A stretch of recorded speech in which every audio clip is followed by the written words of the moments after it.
Welcome back.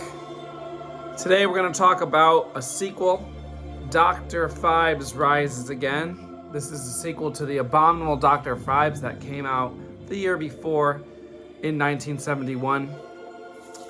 I still have one 1971 film to watch, but not ready for it yet.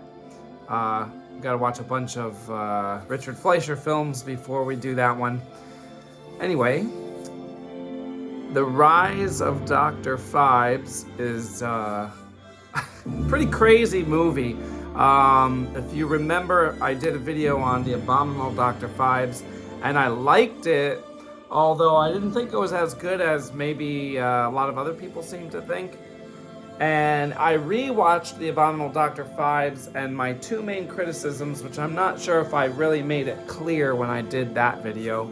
Number one, we've got Vincent Price, one of the best actors ever, and he's playing a role where his face is not allowed to move because he's supposedly wearing a mask, although it's actually his real face with makeup on it, but it's supposed to be a skin mask that looks like him. So he's not allowed to move his face, and he's not allowed to talk with his mouth. He instead has to overdub all of his lines because he has survived a horrible accident and uses a device that plugs into his neck, and that allows him to speak through a phonograph, which, like, you know, it's kind of like a sci-fi element because that's not possible, actually, obviously. So in the first one, he uses a very fragmented, almost robotic mechanical voice. It is Vincent Price's voice, but he doesn't really get to act the way he normally would, which I feel like is kind of a waste because he's such a good actor. So that's one problem. And the other problem in the first one is that, and I didn't say this in the other video, but it plays kind of like a slasher or like a proto-slasher where there seems to be an emphasis on the kills, but many of the kills are not shown on screen and they're just like cut. So that is disappointing because it all revolves around Dr. Phibes killing 7 people in 7 different ways, but a lot of them you don't really get to see.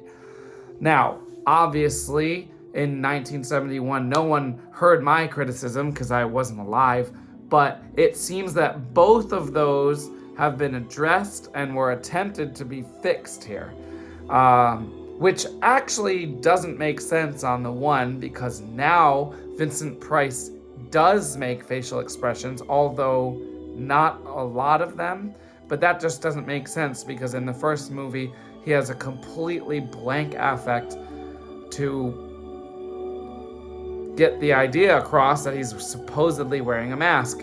And now he kind of smirks, he kind of shows some emotion. Doesn't really make sense. I wonder if they just didn't have enough takes for him to maintain continuity with his character or what. There are definitely scenes here that he does not use the device in order to talk, but you hear him talk anyway. I found out that these were overdubs put in later. Apparently this movie got kind of chopped up by the producers. It was produced by AIP, just like the first one. And just like the first one, even though it's produced by American International Pictures, it's a British film. I still don't really get that. I tried to look up info on AIP. In 1969, AIP started making some British films, but it's an American company. It's the American producers, but according to the internet, it's a British film, which I would assume means that the money is coming from a British source. I don't really get it. I do know it was filmed in Europe between United Kingdom and Spain. Most of the actors and most of the crew are British, aside from Vincent Price and Robert Quarry, who are the 2 main actors in the movie. Everyone other than that is British.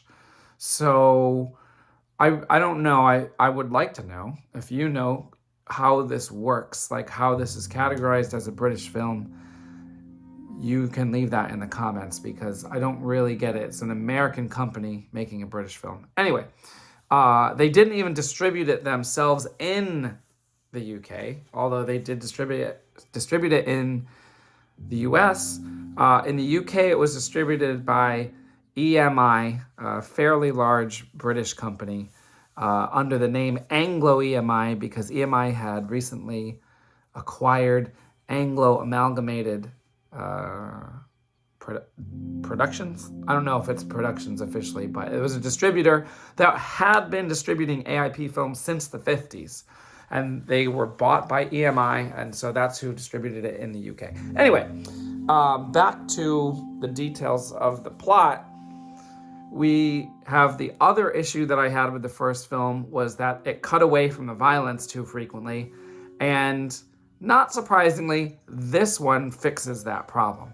I say not surprisingly because, as we have seen if you've been watching these videos, as time moves on from 1970 to 1971, the later we get in that chronology, the more violent the horror becomes. Special effects get better and better, and there's less cutting away of the camera. Maybe because the special effects are better, or maybe because we're getting further away from the Hays Code that just ended only a few years earlier in 1968. The Hays Code, of course, being major censorship in American film, which then extends to other films because if a film made in another country wants to have an American audience, they can't show anything that wouldn't pass the Hays Code. The Hays Code definitely lightened up. I've been watching a lot of movies from the 30s, 40s, 50s, and the 50s films show more than the 30s films, even though, as far as I know, the same code was out there. I do not know if there were revisions made to the code in the 50s or before the 50s. That would be a good thing to look up. But the 50s films, people are getting shot on screen in the 50s. That wasn't allowed in the late 30s. Anyway, here we have 6 crazy murders. Not all 6 of them are that crazy, but some of them are really crazy, especially the one put on the poster. Unlike the first film where all the murders were supposed to follow the curses of the biblical curses on the Egyptians, including, the 10 plagues, including locusts and what else did they have in there? Hail and a few others. The first film, if you haven't watched that video, they actually changed some of the curses to include like rats and bats and stuff. I don't think that's in the Bible. Anyway, in this one, there's no curses. There's also no revenge. The first one is basically a revenge film where Dr. Phibes is killing all of the doctors that failed to save his wife during surgery. Well, in this one, that's not a thing at all. Actually, most of this movie makes no sense, but it's fun anyway. Basically, Dr. Phibes kills himself at the end of the first film, and his assistant, whose name is Volnavia, dies by getting acid on her head. So you would think that there was no room for a sequel, but I guess the first film was so popular, made millions of dollars. I think I read that Vincent Price got $70,000 for the film, but it profited like 40 million or something crazy like that, millions. So they did this second one. And so in the second one, okay, there's so much that doesn't make sense. Even the premise doesn't make sense. Dr. Phibes revives himself. Apparently has the power to revive himself after he's been killed, but he doesn't have the power to revive his wife, which is his whole purpose for living. At the end of the first film, hopefully you've seen that one by now, he completely embalms himself. He uses some devices that he's invented to suck out his own blood and replace it with embalming fluid. Now, 1 year later, although the movie says it takes place 3 years later, which would put us now in the year 1928, because the first film was set in 1925. It's 1928. He has unembalmed himself At the beginning, we see footage from the end of the first film played in reverse. And so the embalming fluid is sucked out of his body and his own blood is put back into his body. So then he arises. But he cannot do the same thing to his wife for no explained reason. But what he's going to do is use an ancient Egyptian scroll, travel to Egypt, and find out how to revive his wife. That's the premise. Except when he gets up, his entire house has been destroyed by a man played by Robert Quarry. Robert Quarry played Count Yorga in the 2 Count Yorga films that AIP had done in 1970 and 1972. So Robert Quarry's here, another American actor. He apparently, according to the narrative here, has destroyed Dr. Phibes' house completely, except for his organ. Because Dr. Phibes wakes up, his trusty assistant Volnavia is back, different actress this time, but she's alive, even though she was killed by acid in the first one, so that doesn't make sense. And he starts playing the organ, and then it like zooms out, and you're like, oh crap, only his organ is here, the rest of his house is in rubble. So we're not going to talk about why somebody left the organ there, even though they destroyed every other piece of his house. We don't really know why his house was destroyed. Robert Quarry's character, who his name is, I'm trying to keep everything straight. It's like Vanderbilt or something like that. So Robert Quarry's character stole the scroll, destroyed everything except for the organ. Okay. Well, Dr. Phibes has money all over Europe, as is explained in the first film, and apparently he has a home in Egypt.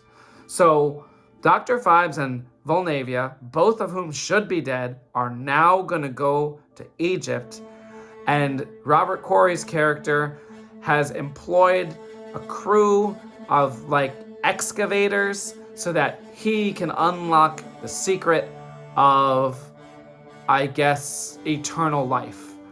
And along the way, Dr. Phibes is going to kill everyone on Quarry's crew. So again, it's kind of like a proto-slasher.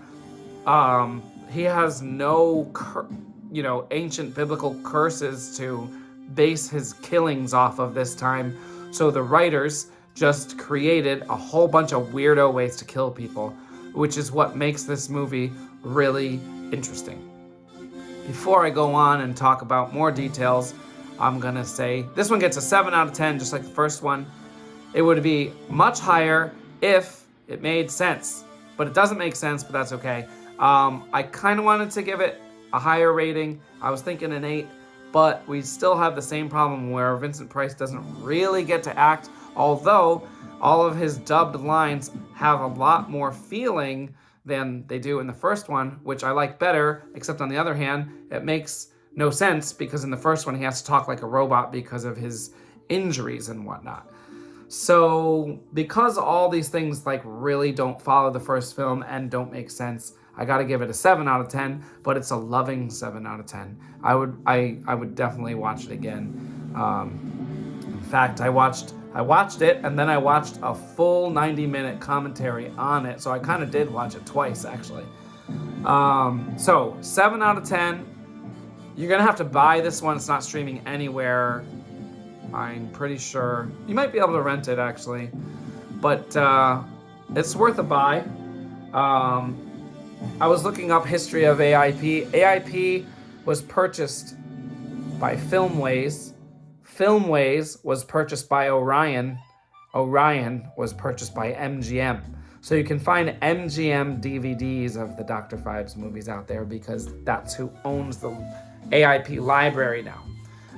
They have, I don't know if they ever made a Blu-ray, I don't think so, but they have these MGM Midnight Movie DVDs. You get all these old AIP films on these MGM Midnight DVDs. Sometimes you get 2 or even 4 on one DVD. All right, let's talk about some details here. I think we're going to go through the kills because they're so interesting. We got six kills. Oh, you know what? Before we talk about spoilers, let's talk about the cast here. We've got the detective from the first movie, who was almost the protagonist of the movie, returns here.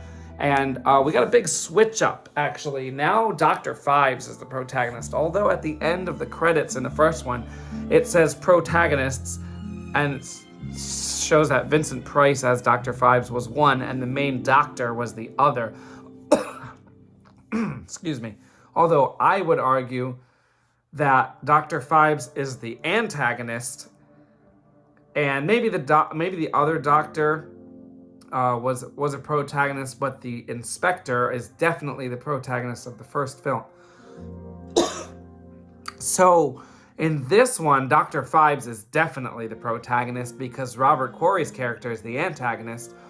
Dr. Phibes is just trying to revive his wife in this one, and Robert Quarry is making that impossible by stealing the scroll. But the inspector does come back, and if you remember the first movie, the inspector's boss, who only shows up a couple of times, briefly, is like the comic relief in that one.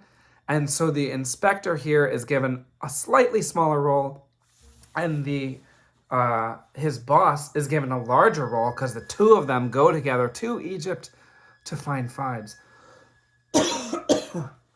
Excuse me. So actually what I really like about this movie, and in fact, I think I like this one better than the first one, to be honest, which is probably an unpopular opinion. But we've got 3 camps here. We got Dr. Phibes in Volnavia. We've got the Scotland Yard police, and we've got Robert Quarry and his whole excavating crew all going to Egypt. And 2 of these 3 groups are looking for eternal life, and one of them is just looking for Phibes because Phibes keeps killing people. So let's see, what do I want to talk about next? Oh yeah, let's talk about who's listed on the poster. This kind of thing is unfair to me. Look at this.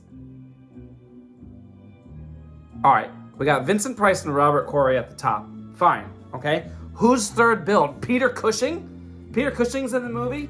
Yeah, he's in one scene, okay? Now, Peter Cushing was originally supposed to play the main non-killer doctor in the first movie, but unfortunately his wife passed away around the same time as filming, so he dropped out of the picture, which is why we don't see Peter Cushing as much in 1971 as we had seen him in past years. Peter Cushing could not play a major role because of his own personal life, which is, reasonable, understandable.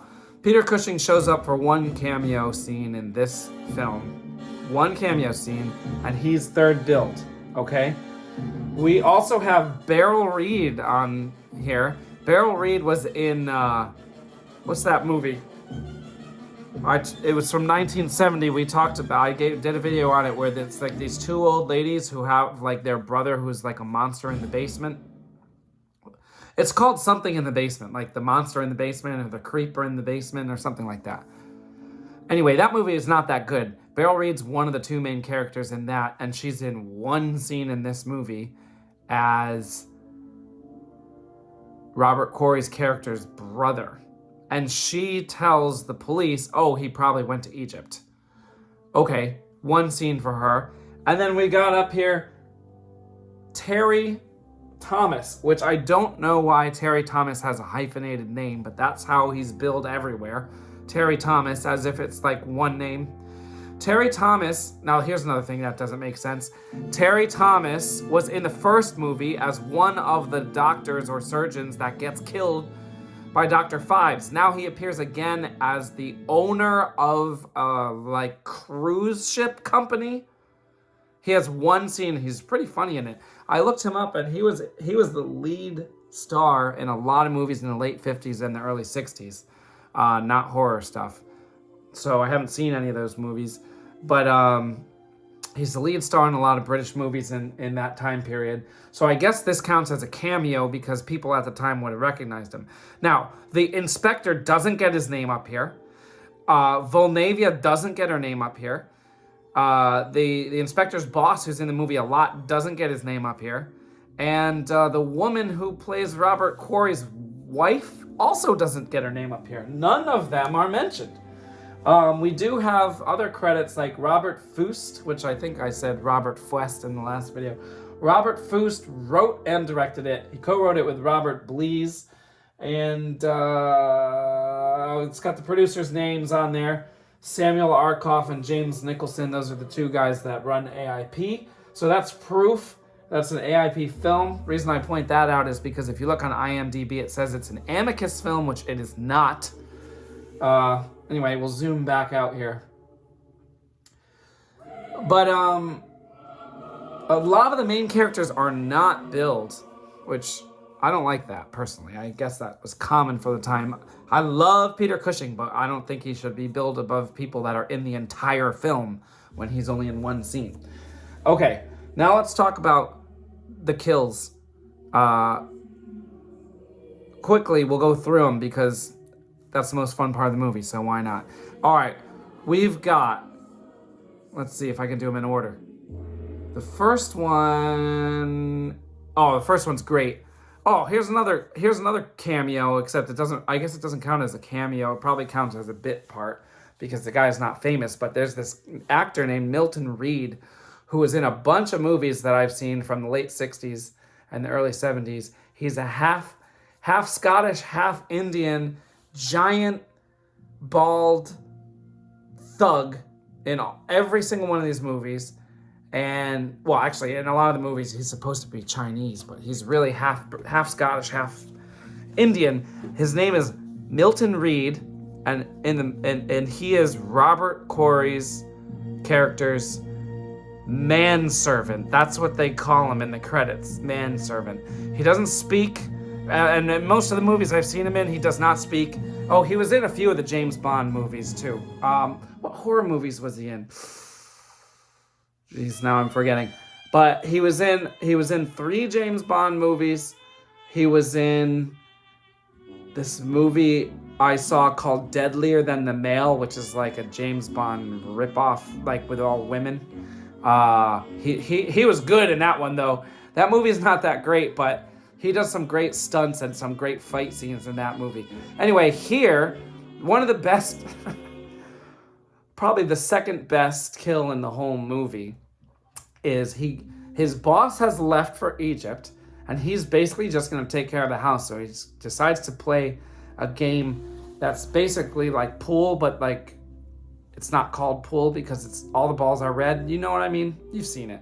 I forget what that's called. There's like one blue ball and the rest of the balls are red, something like that. Anyway, he's playing pool, and these pythons come into the room. This is so crazy. If you haven't seen it, I'm sure if you haven't seen the movie, you would have turned this video off by now. But how cool is it, right, when he kills the snake, kills the first snake. We all think it's a regular snake. He kills the second snake, lifts it up, and realizes it's a mechanical snake with like a wind-up thing. And then he's like, oh, wow, they're not even real snakes. No danger. Then he sees the third snake, and he doesn't kill it. And he picks it up because he thinks it's a mechanical snake and he wants to see how it works. But it's a snake with a wind-up thing taped to it. So he thought it was a mechanical snake, but this one was a real snake, and it bites him. And then he tries to suck out the venom, which I'm pretty sure that was not a venomous snake, by the way. I'm not a snake expert, but I think it was like a python, which would squeeze you rather than bite you. Probably why they use that kind of snake in the movie, because it's a lot less dangerous. If it's handled by humans a lot, it's probably not going to squeeze you to death. Even if you pick it up by the neck or whatever. Anyway, I'm not a snake expert. Anyway, he's trying to suck the poison out of his arm, which doesn't make sense, but okay. And then he goes to call for help, right? Puts the phone up to his ear, and then this thing shoots out of the phone receiver through his head. Awesome. Okay. This, all on screen, no blood though. I mean, there's blood on his arm, but no blood in his head. That probably we put this maybe 10 years later, we're going to see a lot of gore in there. But So he gets killed with a thing through the head. You think the snakes are going to kill him, but it's actually the telephone that kills him. That is great. All right, after that, next kill, not a big deal, but we have the actor who played the rabbi in the first movie is now playing Robert Quarry's assistant. That doesn't make sense. It's very obviously the same actor because I've never seen him in anything else. But actually, I think technically he was in the 1968 Oliver. I saw that because, well, anyway. Wait, yeah, he was in that, I think. But he was a small role in that. Anyway, he apparently was an alcoholic in real life and like couldn't get any acting jobs except Robert Fuest really liked him. So Robert Fuest kills him by having him die in a giant bottle of gin, which is ridiculous.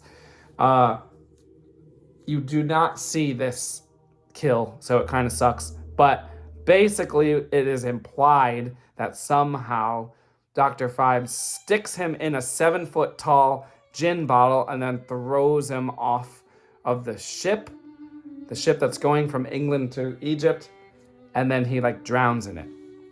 All right. Then we've got another kill that makes no sense is this guy who apparently works for Robert Quarry, like not in the movie at all, except for at this one moment. It gets killed by a trained eagle that we never see before or after, but apparently Phibes trains an eagle to go like find this one dude and kill him and eat him. Like, I'm sure they put some meat in the guy's shirt or whatever, because it definitely looks like this eagle is eating the guy, and the eagle is really eating something. Also, I just gotta say, no respect for kills like this. If an eagle is like scratching your face with its talons and it's a regular eagle, just punch it or strangle it or rip its head off or something. Like, it's not a monster eagle. It's not a supernatural eagle. Just kill it. I would kill an eagle. I'll tell you that right now. If an eagle was trying to scratch my eyes out, I'm fighting back. So this guy gets killed by an eagle. That's his own fault. Anyway, eagle eats that guy. That kill's stupid. Then we have the best one, the one that's on the poster. Although the poster makes no sense because the poster has a spider on a woman's face. But in the movie, it's not a spider and it's not a woman. It's a man and it's a scorpion, which is way cooler than a spider. But what's even cooler than a man having a scorpion on his face is a man being tricked by Volnavia into sitting on a large golden colored scorpion statue. And when he sits on it, she engages its claws. See, there's no claws on this bug. It looks like a spider to me. Actually, even on the poster, that looks like a fake spider. So that's kind of dumb. But the scorpion's claws grab this dude's arms. He can't move. And then she puts the key to unlock the scorpion clutching device inside a ceramic dog statue. So he's able to move his hands enough to pick the statue up and smash it. And then when he smashes it, all these scorpions run out of the statue, run up the guy, and sting him to death. Craziest thing. I don't know, that you would never, ever, ever get me to be this actor. These scorpions are walking on him, and there is like venom dripping from their tails. You can see like the bead of liquid venom dripping from these scorpions' tails, and they're crawling on this guy. No way. Also, they like film the scorpions crawling down his pants. He's got his shirt tucked in, and a scorpion goes down there. Another scorpion goes in through his shirt. They kill him. That's the craziest part of the whole movie. That's why they put it on the poster. Other kills involve a man being sandblasted by his key ignition in his car. That makes no sense. He turns the key in his car, and all this sand comes out of it. And then, like, later you see him again, and he's just a skeleton. Funny, okay? I like the use of a skeleton wherever we can get one, but if sand is blasting out of your key ignition, like, maybe get out of the car. There's nothing that's holding him in there. And then another guy gets squished. He gets squished with a little head space for his head, so everything except for his head gets squished. That was pretty funny. There's also part of that sequence where Dr. Phibes has a giant fan out in the middle of the Egyptian desert. He has a fan that's like a 6-foot tall fan, and he's using it to pretend that there's a sandstorm so that no one comes looking for him while he squishes this guy in his own bed. Why did that guy get into his bed? There's a giant device around it. That doesn't make sense. Volnavia comes and straps him in, so once he starts getting squished, he can't get out. Kind of funny. Also, the other thing I'm going to say about this movie is that it ends extremely abruptly. It ends with Dr. Phibes like on a gondola going down a little waterway inside what seems to be his own home, and it just ends. Like, it was very obvious they were expecting to make a third Phibes movie, which then they never did. Although I read that there are 2 books beyond the story of this movie. I think they might be prequels. I think one of them is focusing on Volnavia. I might have to get my hands on that, because there's 4 Dr. Phibes books. 2 of them follow the first 2 movies, and then there were 2 more actually written in the 2010s. So somebody less than 10 years ago decided to write more Dr. Phibes material. So that's pretty cool. I really got to get my hands on those. So sorry, that's a long video, but this movie had a lot going on. A lot of things to talk about. There was more stuff in it that didn't make sense that I'm not even remembering, but the video is long enough. If you made it to the end of this video, thank you. If you're not already subscribed, which I'm sure you are, because who else is going to watch the 31 minutes of me talk about Dr. Phibes? Go ahead and subscribe. Comment your favorite part of the movie. Comment if you understand why AIP is making films in Great Britain. I'm pretty sure they just wanted to get like a Hammer vibe, but I don't know. Hammer was on its way out by this point. Hammer's going for like maybe 2 more years after this. And then they really kind of died down, and AIP shared a similar fate. This stuff is all 70s. You got, and 60s. And late 50s. Late 50s through the 70s. After that, everything changes. There's no more AIP. There's no more Hammer. There's no more... What else? Those are the 2 main ones, aren't they? Those are the 2 companies that are cranking out 4 or 5 horror films a year. Those are the ones that really matter. We do get New World Pictures starting up in the early 70s, and that will continue through the 80s. But we'll talk about all that another time. For now, thank you very much, and we'll see you next week.